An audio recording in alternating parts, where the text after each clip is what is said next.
आपको पता चल ही गया होगा कि ये कहानी एक बूढ़े मजदूर पिता की है।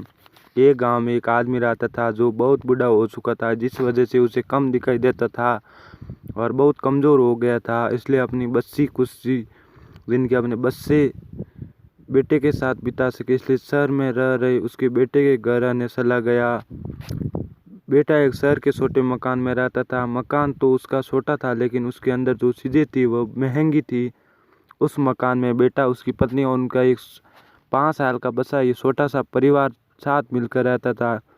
बूढ़े पिता के आने से उनके परिवार का एक सदस्य और बढ़ गया।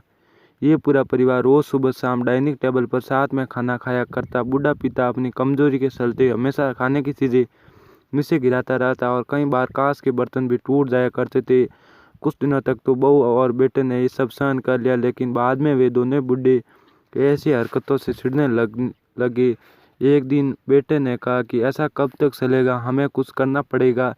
उसकी पत्नी भी इसी बात से सहमत हुई। अगले दिन बेटा कहीं से एक पुराना मेज लेकर आया और घर के एक कोने में उसे लगा दिया और अपने पिताजी से कहा, आप यहीं पर बैठकर खाना खा लिया कीजिएगा। उन्होंने एक लकड़ी का बर्तन भी बनवाया जिसमें वे अपने बूढ़े बाप को खाना देने लगे। अपने कांच के कीमती बर्तन बचाने के लिए अपने पूरे बाप को लकड़ी का बर्तन देने से उन्हें जरा भी शर्म नहीं आई। अब खाने का समय जब जब होता तो बूढ़ा बाप एक कोने में बैठकर खाना और बाकी का परिवार डाइनिंग टेबल पर खाना खाया करता।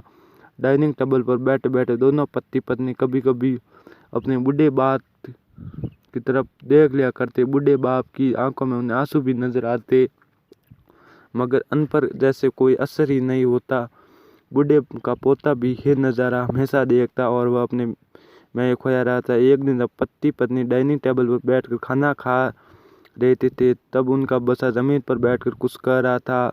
उन दोनों ने बच्चे के हाथ में लकड़ी का टुकड़ा देखा, लेकिन उन्हें कुछ समझ में नहीं आया कि बच्चा लकड़ी के टुकड़े के साथ क्या कर रहा है।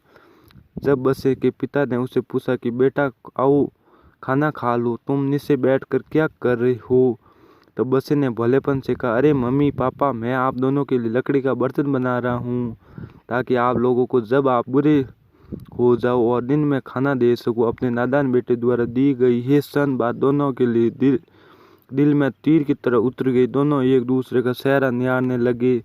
बिना कुछ कहे ही दोनों की आंखों में पानी आ गया और उन्हें अपने भविष्य की किताब अपने आप को सामने खुलती हुई नजर आई। उन्हें समझने में ज़्यादा देर नहीं लगी कि अब तुम्हें आगे क्या करना पड़ेगा। अगले दिन कमरे के कोने से वह पुराना मेज हट गया और जब अब बूढ़ा पिता और बाकी का परिवार साथ मिलकर फिर से खाना खाने लगे। बूढ़े की कमजोरी की वजह से हो रही गलतियां भी अब किसी को नहीं चिढ़ाती थी। दोस्तों, ये कहानी हमें बताती है कि हर वह पत्ता जो आज हरा है वह कल सूखेगा और डाली से नीचे भी गिरेगा। इसलिए हमें अपने बड़े बूढ़ों का हमेशा ख्याल रखना चाहिए और हमें हमारे माता पिता और बुजुर्गों के साथ वैसा ही व्यवहार करना चाहिए जैसा हम चाहते हैं कि हमारे बूढ़े होने के बाद हमारे बच्चे हमारे सामने करे।